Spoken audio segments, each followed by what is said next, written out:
Indifference curve analysis Higgs ने दिया है और ये ऑर्डिनल अप्रोच है।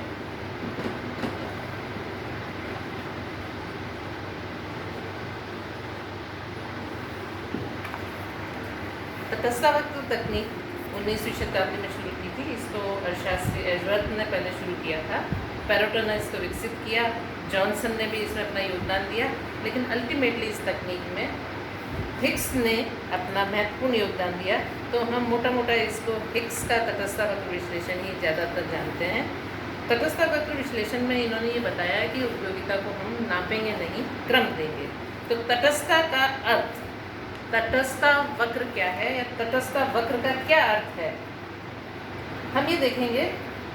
तटस्थता वक्र इंडिफरेंस कर्व, दो इंडिफरेंस कर्व का अर्थ, या यूँ लिखो तटस्थता वक्र का अर्थ। तटस्थता वक्र क्या है? तटस्थता वक्र ये दो वस्तुओं के विभिन्न संयोगों को बताता है जिस पर संतुष्टि का स्तर समान रहता है। इसमें दो वस्तुएं होनी चाहिए, उसके डिफरेंट जो कॉम्बिनेशन है उन सारे कॉम्बिनेशंस पर संतुष्टि का स्तर समान रहना चाहिए। तो an indifference curve is a locus or path indicating the equal level of satisfaction of two commodities. दो वस्तुओं की समान संतुष्टि को बताता है। इसके बाद हम देखेंगे तटस्थता अनुसूची से हम तटस्थता वक्र बनाएंगे। तटस्थता अनुसूची क्या है? तटस्थता वक्र बनाने के लिए तटस्थता अनुसूची का इस्तेमाल किया जाता है, जो दो वस्तुओं के विभिन्न संयोगों को बताता है, और उन विभिन्न संयोगों में से उपभोक्ता किसी भी संयोग को चुन सकता है। उन संयोगों के बीच में वो तटस्थ रहता है। तो तटस्थता अनुसूची के आधार पर ही हम तटस्थता वक्र का निर्माण करते हैं। तटस्थता अनुसूची हम कैसे बनाएंगे? दो वस्तुओं के विभिन्न संयोग, ये है कॉम्बिनेशन, संयोग,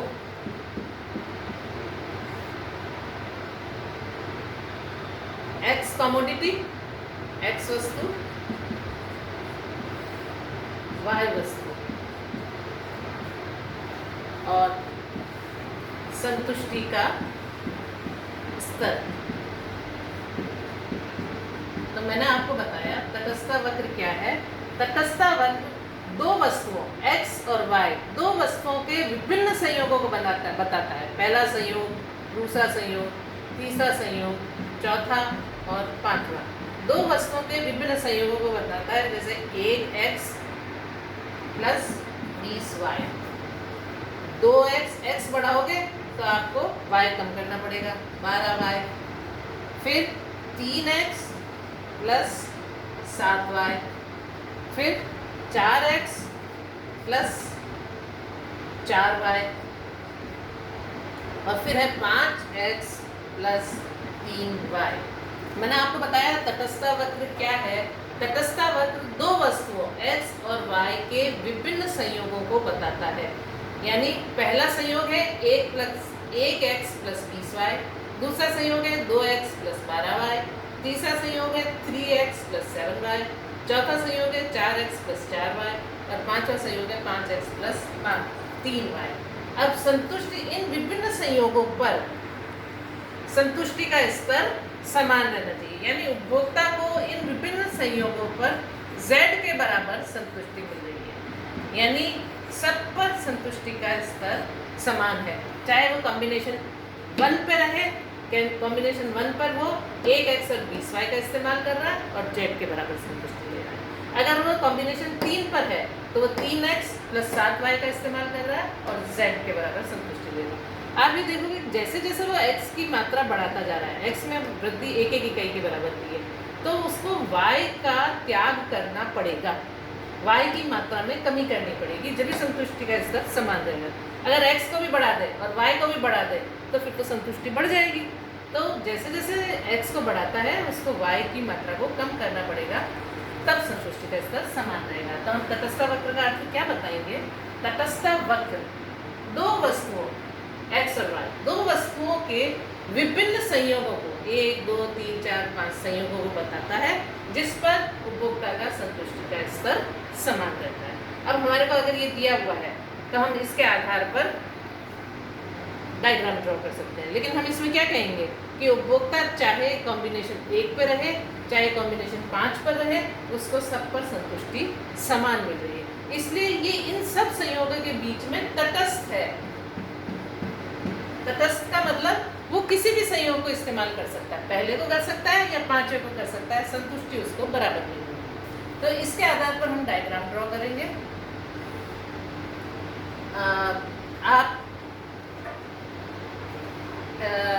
कॉम्बिनेशन हम बाद में लेंगे, x वस्तु x एक्सिस पर लेंगे और y अक्ष पर हम y वस्तु लेंगे, ठीक है।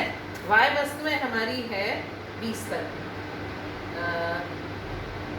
4 4 8 4 12 4 16 4 20, और ये है आपके 5, 1 2 3 4 5, 1 2 3 4 5 इकाइयाँ x वस्तु की है और y वस्तु की है 4 8 12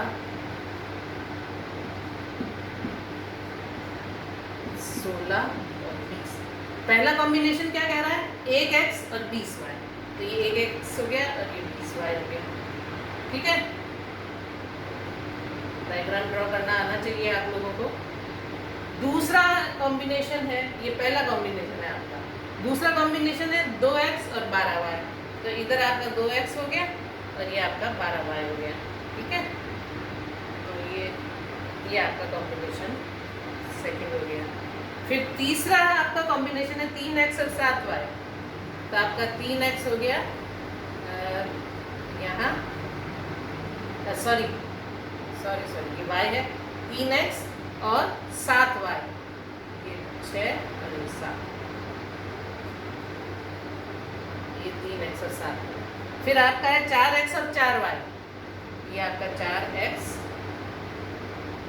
और ये आपका 4y, और फिर है 5x और 3y, ये आपका 5x और ये आपका 3y। इन सारे बिंदुओं को जोड़ दो तो आपके इंडिफरेंस कर्व तटस्थावर। तो आप देखो ये कॉम्बिनेशन 1 है, ये कॉम्बिनेशन 2 है, ये कॉम्बिनेशन 3 है, ये 4 और ये 5। तो हम तटस्थावर से क्या समझे, तटस्थावर दो वस्तुओं के विभिन्न संयोगों को बताता है जिस पर संतुष्टि का स्तर समान रहता है। सारा इस डायग्राम से क्लियर हो गया।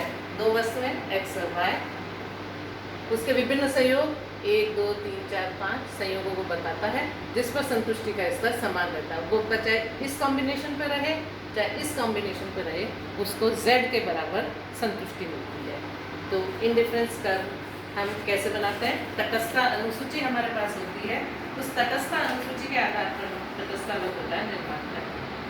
अब तटस्थ वक्र से हम एक चीज़ हमें और क्लियर हो जाएगी कि इंडिफरेंस कर्व IC, ये तो अपना एक ही इंडिफरेंस कर्व बनाया आपने। अगर आप और इंडिफरेंस कर्व इसमें लेते हैं, इसको और क्लियर अपन इधर देखते हैं।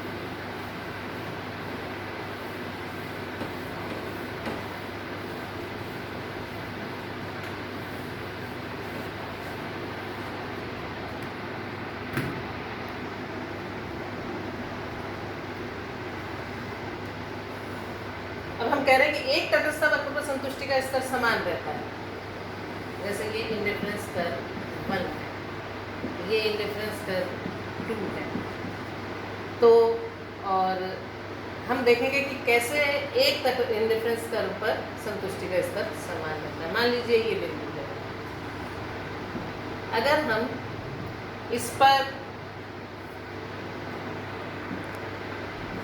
1 2 3 4 और 5 4 4 8 12 16 और 20। अब आप देखो, अगर वो 2x ले रहा है, ये नया एग्जाम्पल है, तो वो 6y का इस्तेमाल करता है, 8y का इस्तेमाल करता है, 2x। और अगर वो 2x लेता है तो IC2 पर वो 16y का इस्तेमाल करता है। IC1 पर तो वो क्या कह रहा है, 2x प्लस 8y। IC2 पर 2x प्लस 16y। तो निश्चित रूप से IC1 पर संतुष्टि कम है और IC2 पर संतुष्टि उसे ज़्यादा मिल रही है, क्योंकि वो 8 की जगह x तो उतनी 2 इकाई इस्तेमाल कर रहा है और y 8 की जगह 16 इकाई इस्तेमाल कर रहा है। तो एक इंडिफरेंस कर्व पर तो संतुष्टि का स्तर समान रहता है, लेकिन हायर इंडिफरेंस कर्व पर संतुष्टि, जैसे यहाँ देखो आप,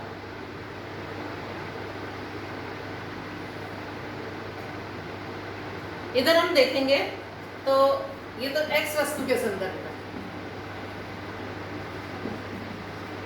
x वस्तु के संदर्भ में x समान y ज़्यादा। ये तो एक एग्जाम्पल हुआ।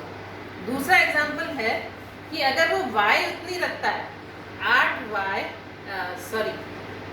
2x प्लस 8y, एक कॉम्बिनेशन तो ये है।